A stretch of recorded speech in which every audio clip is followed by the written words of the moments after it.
অবৈধভাবে গাছ কেটে চলছে সবুজ নিধন। বাঁকুড়ার পাত্রসাহের ব্লকে নারায়ণপুর গ্রাম থেকে ধগরিয়া পর্যন্ত রাস্তার দুপাশে কয়েক কিলোমিটার স্থানীয় পঞ্চায়েতের অসংখ্য সোনাঝুরি গাছ ছিল, কিন্তু 30 সেন্টিমিটারের কম পরিধিযুক্ত গাছ কাটার অনুমতি নিয়ে রাস্তার দুধারে সব গাছ কেটে ফেলা হচ্ছে বলে জানা যায়। গ্রাম পঞ্চায়েত প্রধানের মদতেই এই কাজ চলছিল বলে অভিযোগ বিরোধীদের। তার নারায়ণপুরের অঞ্চলের প্রধানকে আমি বলতে চাই, আপনি কোন পারমিশনে বা কিসের পারমিশনে গাছটা কাটাচ্ছেন? বালি খেলেন, কয়লা খেলেন, মানে যাবতীয় যা সব কিছু খাওয়ার খেয়ে নিলেন। এই মানুষের পরিশ্রমে ক্লান্তি বসার জায়গাগুলোকে আপনাদেরকে খেয়ে নিতে হবে।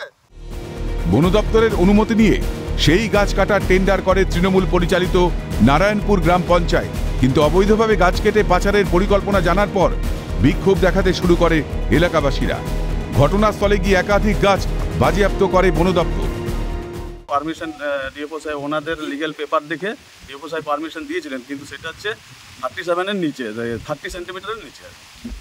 এখন এসে কি দেখলেন? এখন এসে দেখছি গাছ, মোটা গাছ কাটা আছে। ওই মোটা গাছ সিজ করবো, আমি সিজ করে নিয়ে চলে যাবো।